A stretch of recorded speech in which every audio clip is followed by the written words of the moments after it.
Hello everyone, welcome back to the channel literature voyage.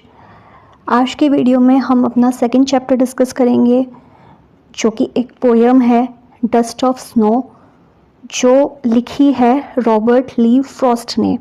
ये एक American poet थे। इनकी पोयम है डस्ट ऑफ स्नो। पोयम शुरू करने से पहले आप सब मुझे एक चीज़ बताओ। आपने हमेशा सुना होगा कि कुछ चीज़ों को हम नेगेटिव वे में लेते हैं, जैसे कि बिल्ली का रास्ता काटना गलत होता है। अगर बिल्ली रास्ता काट लेती है तो हम उस रास्ते से नहीं जाते। ऐसी कई सारी चीज़ें होती है। जैसे क्रो होता है, क्रो को भी नेगेटिव सिंबल माना जाता है, वो भी नेगेटिव सिंबल होता है। और इंडिया में ही नहीं, काफ़ी सारी फॉरेन कंट्रीज़ में भी क्रो को नेगेटिव सिंबल माना जाता है। ऐसी ये कुछ लॉजिक्स होते हैं, हम सिर्फ सुन के ट्रस्ट करते हैं। ऐसा कुछ हमारे साथ कभी होता नहीं है, एक्सपीरियंस नहीं होता है, पर शुरू से ये चीज़ें चलती आ रही हैं तो हम इस पर ट्रस्ट करते हैं। इसी से रिलेटेड है पोयम रॉबर्ट फ्रॉस्ट की डस्ट ऑफ स्नो। पोयम को शुरू करते हैं, मैं इसका लाइन बाय लाइन एक्सप्लेनेशन देती हूँ। पोयम है the way a crow shook down on me, the dust of snow from a hemlock tree has given my heart a change of mood and saved some part of a day I had viewed. Poet यहाँ पे कहना चाह रहे हैं कि वो एक बार कहीं जा रहे थे, रास्ते में वहाँ पे एक ट्री था, हेमलॉक ट्री। हेमलॉक ट्री को भी नेगेटिव सिंबल माना जाता है क्योंकि एक पॉइजनस ट्री है। नेगेटिव इसलिए क्योंकि एक पॉइजनस ट्री है, इसीलिए इसको भी एक नेगेटिव सिंबल माना जाता है। तो पोइट कह रहे हैं कि वो एक बार कहीं जा रहे थे और जाते हुए रास्ते में एक हेमलॉक ट्री था जिसके ऊपर एक क्रो बैठा हुआ था। तो वो उस क्रो की वजह से उनके ऊपर डस्ट के कुछ पार्टिकल्स गिरे। स्नो के जो डस्ट होते हैं, पार्टिकल्स होते हैं, पोइट के ऊपर, पोइट के शोल्डर पर कुछ पार्टिकल्स गिरे।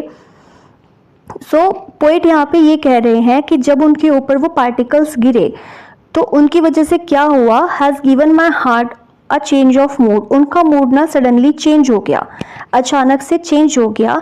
अब चेंज कैसे हुआ हमें ये अब तक पता नहीं है, लेकिन आगे की लाइन्स हैं and saved some part of a day I had viewed.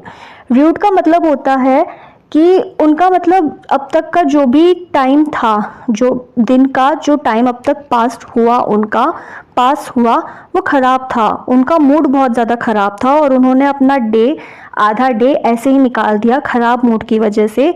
लेकिन जैसे ही क्रो की वजह से उनके शोल्डर पे कुछ पार्टिकल्स गिरे स्नो के, तो उनका मूड चेंज हो गया, हैप्पी हो गया।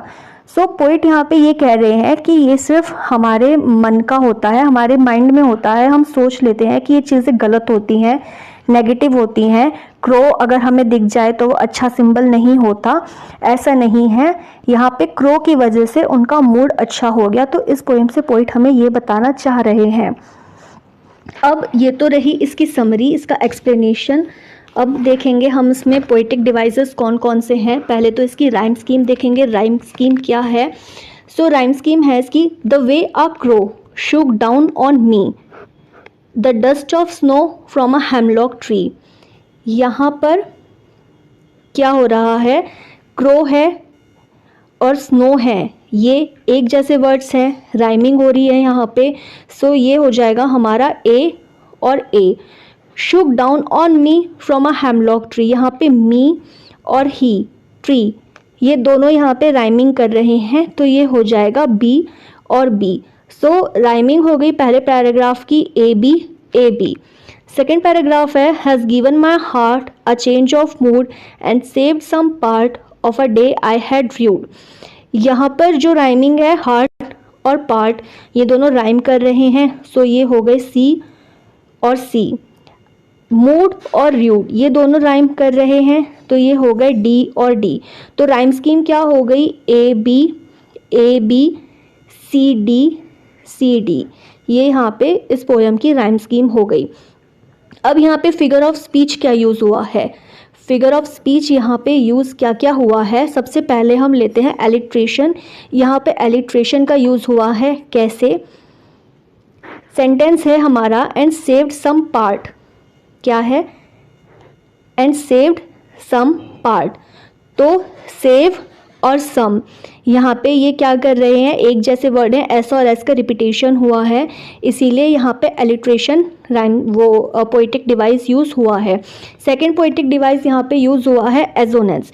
एजोनेंस यूज़ किस में हुआ है, shook down on me, shook down on मी। यहाँ पे ओ जो वर्ड है वो बार बार रिपीट हो रहा है, इसीलिए यहाँ पे एजोनेंस यूज़ हुआ है। एलिट्रेशन में क्या होता है कि वर्ड्स रिपीट, मतलब एक जैसे वर्ड्स रिपीट होते हैं, एस एस की साउंड यहाँ पे आ रही है। और एजोनेंस क्या होता है, यहाँ पे वोवल्स का रिपीटेशन होता है, सो ओ और ओ यहाँ पे रिपीट हो रहे हैं। आज की वीडियो में हमने डिस्कस किया पोएम के बारे में, पोएम का एक्सप्लेनेशन देखा और पोएटिक डिवाइसेस देखे, पोएटिक डिवाइसेस क्या क्या थे। नेक्स्ट वीडियो में हम इसके क्वेश्चन आंसर्स डिस्कस करेंगे। That's all, thank you.